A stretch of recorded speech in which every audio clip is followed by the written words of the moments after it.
Index India में आप लोगों का फिर से स्वागत है। मुझे पूरे विश्वास है कि आप लोग स्वस्थ और मस्त होंगे। तो आज हम बात करेंगे अमेज़न की एक सीरीज है जिसका नाम है ब्रीथ इनटू द शैडो।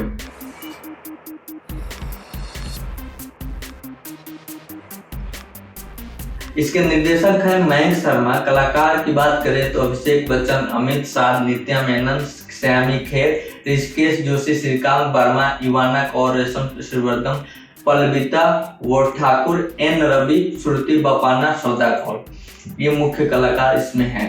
करीब 2.5 साल पहले आई अमेजन प्राइम की वेब सीरीज ब्रीथ ने हिंदी की वेब सीरीज को बाजार को मजबूती देने में अहम भूमिका निभाई थी। जाहिर है इसके दूसरे सीजन को लेकर लोगों में काफी उत्सुकता थी। दूसरे season breathe into the shadows से अभिषेक बच्चन ने OTT पे अपनी एंट्री दर्ज कराई। इस वजह से भी लोग इसका इंतजार कर रहे थे। पहले सीजन में कहानी थी एक पिता की जो अपने बेटे को बचाने के लिए कुछ भी करने को तैयार रहता है। इस बार की कहानी एक माता और पिता की है जो अपनी बेटी को बचाने के लिए हर हद को पार कर जाते हैं। पहले सीजन में कहानी मायानगरी मुंबई की थी, तो इस बार की कहानी राजधानी दिल्ली की है। अब बात करें कैरेक्टर और एक्टर की, तो अविनाश अग्रवाल जो कि अभिषेक बच्चन और आभा अग्रवाल नित्या मेनन अपनी 6 साल की बेटी सिया यानी इवाना कौर के साथ अपनी दुनिया में बहुत खुश हैं। अविनाश एक प्रसिद्ध साइकियाट्रिस्ट है, आभा सेफ है यानी कि वो एक बहुत अच्छा खाना बनाती हैं और एक होटल भी चलाती हैं। एक दिन सिया का अपहरण हो जाता है। इसके साथ ही कहानी में क्लाइमेक्स आता है और क्लाइमेक्स लिए कहानी आगे बढ़ने लगती है। कुछ दिन पहले नोएडा की एक मेडिकल स्टूडेंट गायत्री जो कि रेशम श्रीवर्धन है का भी अपहरण हो जाता है और दोनों का महीनों तक कोई सुराग नहीं मिलता है।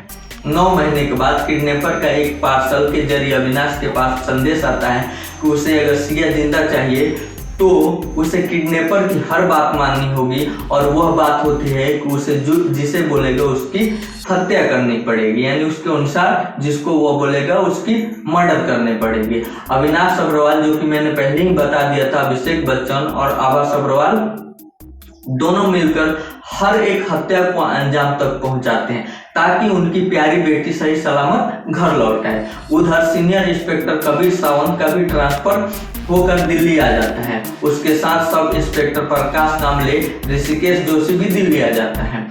कबीर को इस हत्या का केस सौंपा जाता है। हालांकि इस केस को दिल्ली क्राइम ब्रांच की तेज तर्रार सीनियर इंस्पेक्टर जेबा रिजवी सादा कॉल लीड करना चाहते, लेकिन कबीर को इसका इंचार्ज बना दिया जाता है।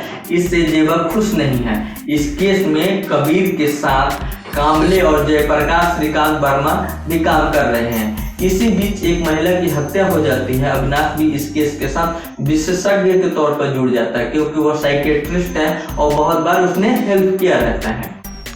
मैं एक चीज आपको बता दूं कि जो साइकियाट्रिस्ट है अविनाश, वह खुद ही एक बीमारी से जूझ रहा होता है। उस बीमारी का नाम है इन medical terminology it's called dissociative identity disorder,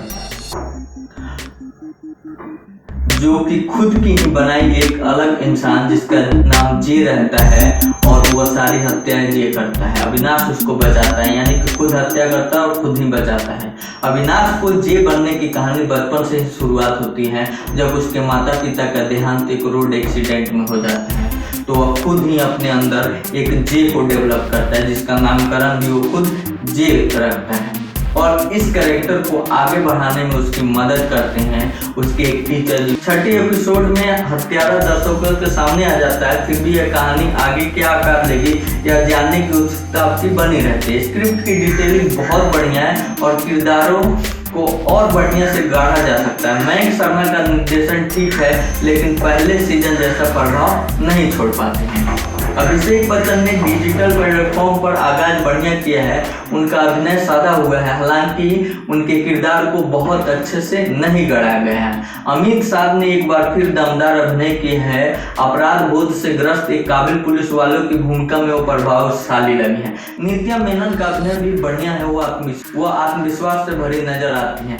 Rishikesh Joshi भी असरदार है। श्रीकांत वर्मा की कॉमिक टाइमिंग बहुत ही अच्छी है। मेघना की भूमिका में पल्लविता ठाकुर प्यारी लगी है। रेशम श्रीवर्धन का काम भी बढ़िया है। जेबा रिजवी ने अपने किरदार के साथ न्याय किया है। श्रुति बपाना के अभिनय उतना अच्छा नहीं। मुझे ऐसा लगा कि उन्हें इस रोल में नहीं लेना चाहिए। मैं आपको बता दूं कि एक सीन है जहां पर इंटीमेट सीन है, वहां पर इनका एक्सप्रेशन ऐसा लगता है कि जैसे मर्डर होने वाला है, मर्डर वाले सीन का एक्सप्रेशन वो देखते। उसी जगह पर नित्या मेनन ने बहुत बढ़िया काम किया है।